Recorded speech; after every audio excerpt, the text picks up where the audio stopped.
Hello everyone, তোমরা যারা diploma in pharmacy পড়তে চাও তাদের কিন্তু অ্যাডমিশন শুরু হয়ে গেছে। তো আমাদের যে ডিপ্লোমা কোর্স করায় ফার্মাসির যে বোর্ড, সেটা হচ্ছে West Bengal state council of technical and vocational education. তো এই বোর্ডের তরফ থেকে ডিপ্লোমা ইন ফার্মাসিতে অ্যাডমিশনের জন্য কিন্তু নোটিফিকেশন অলরেডি বেরিয়ে গেছে। তো এই নোটিশটা তোমরা ডিপ্লোমা মানে আমাদের যে WBSCTV আছে এর ওয়েবসাইটে গিয়ে পেয়ে যাবে, অফিসিয়াল ওয়েবসাইটের নোটিফিকেশনটা। তো নোটিফিকেশনে তোমরা যদি দেখো, দেখবে ডিপ্লোমা ইন ফার্মাসি, যেটা 2 বছরের কোর্স আছে, এর সাথেও আরো দুটো কোর্স নিয়ে এটা নোটিফিকেশন পাবলিশ হয়েছে। সেটা হচ্ছে diploma in modern office practice and management, যেটা হচ্ছে 3 ইয়ার্স এর কোর্স। এবং আরেকটা হচ্ছে diploma in hotel management and catering technology, এটা হচ্ছে 3 ইয়ার্স এর কোর্স। তো আমরা যেটা নিয়ে কথা বলবো সেটা হচ্ছে ডিপ্লোমা ইন ফার্মাসি, যেটা 2 বছরের কোর্স, টোটাল 4টে সেমিস্টার হবে।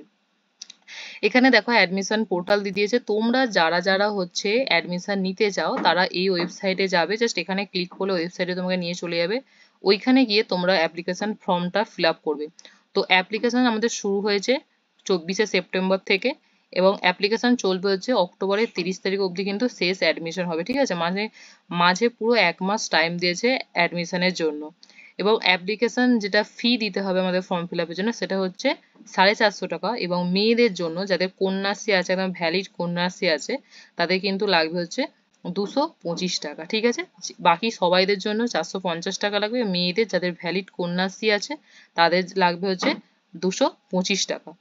এবার এরপরে দেখো তোমাদের যেটা বলেছে যে তোমরা ফর্মটা পুরোটা ফিল আপ করার পর ওখান শেষে একদম যে কপিটা তোমাদের দেওয়া হবে ফর্ম ফিল আপে, তো সেটা তোমরা সবাই প্রিন্ট করে রেখে দেবে, কারণ পরবর্তীতে ওর যে নাম্বারটা আছে, অ্যাপ্লিকেশন নাম্বার, তো সেটা কাজে লাগবে আমাদের পরবর্তীকালে কাউন্সিলিং এর ক্ষেত্রে, বা যখন আমরা কোনো কলেজে ভর্তি হব, তো সেই কলেজে ভর্তি হওয়ার সময় ওই অ্যাপ্লিকেশন ফর্মটা কিন্তু আমাদের দরকার, ঠিক আছে?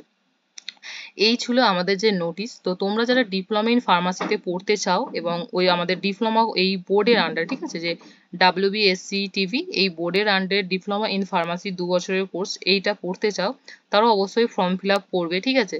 তো চলো এবার আমরা যেটা দেখাবো তোমাদের সেটা হচ্ছে, তোমরা অনেকেরই কোয়েশ্চেন যে কটা গভর্নমেন্ট কলেজ আছে এবং কাট অফ কেমন যায়, ওকে? তো দেখো আমাদের এখানে আরেকটা ইনফরমেশন ব্রাউচার দিয়েছে এর সাথেই, এই নোটিশের সাথে। তো এই নোটিশের সাথে যেখানে আমাদের ডিপ্লোমা ফার্মাসি যেটা আছে, ঠিক আছে, সেইখানে যদি তুমি যাও, তো এই যে দেখো এইখানে আমাদের টোটাল কিন্তু 6টা গভর্নমেন্ট কলেজ আছে, ওকে? টোটাল কিন্তু কলেজ তোমার হচ্ছে, টোটাল হচ্ছে প্রাইভেট আছে 172টা, 6টা গভর্নমেন্ট, টোটাল 178টা ফার্মাসি ইনস্টিটিউট আছে, যার মধ্যে 6টা হচ্ছে কি গভর্নমেন্ট। দেখো প্রথম আছে, দেখো শ্রী রামকৃষ্ণ শিল্পা বিদ্যাপীঠ, যেটা হচ্ছে বীরভূম ডিস্ট্রিক্টে। তারপরে 2 নম্বর আছে দেখো কোচবিহার পলিটেকনিক, যেটা কোচবিহারে আছে। আর 3 নম্বর আছে দেখো শিলিগুড়ি গভর্নমেন্ট কলেজ, যেটা হচ্ছে আমাদের দার্জিলিং আছে, দার্জিলিং। কারো ঘুরতে যেতে ইচ্ছা করলে দার্জিলিং এ অ্যাডমিশন নিয়ে নেবে, পুরো ফুল মজা মস্তি। 4 নম্বর দেখো যেটা উমেন্স পলিটেকনিক, যেটা আমাদের হুগলিতে আছে। 5 নম্বর হচ্ছে জনচন্দ্র ঘোষ পলিটেকনিক কলকাতা, এবং 6 নম্বর হচ্ছে পূর্ব মেদিনীপুর কন্টাই পলিটেকনিক, ঠিক আছে? এই 6টা কিন্তু আমাদের শুধুমাত্র গভর্নমেন্ট পলিটেকনিক আছে। বাকি সবগুলো তোমরা যদি দেখো পরবর্তীতে লিস্ট দেওয়া আছে, তো সবগুলো তোমাদের হচ্ছে, এই সবগুলো সব হচ্ছে প্রাইভেট, 172টা প্রাইভেট কলেজ, ওকে? এবার বলে রাখি এখানে সিলেকশন কিরকম ভাবে হয়। তো এখানে সিলেকশন হয় তোমাদের এইচএস, যারা মেনলি এখানে ক্রাইটেরিয়া বলা আছে, তোমাকে সায়েন্স নিয়ে পাস করতে হবে এইচএস। তো এইচএস নাম্বার অনুযায়ী এখানে কিন্তু মেরিট লিস্ট তৈরি হয়, ওকে? তো সেই মেরিট লিস্টে মেরিট লিস্ট বেরোনোর পর কাউন্সিলিং হয়, এবং টোটাল সিট যদি বলো, এখানে টোটাল 6টা কলেজ আছে। তো 6টা কলেজে অ্যাপ্রক্সিমেট 40 থেকে 50টা সিট থাকে। ধরে নাও অ্যাপ্রক্সিমেট 250টা মতো সিট থাকে, ঠিক আছে? টোটাল 250টা সিট থাকে।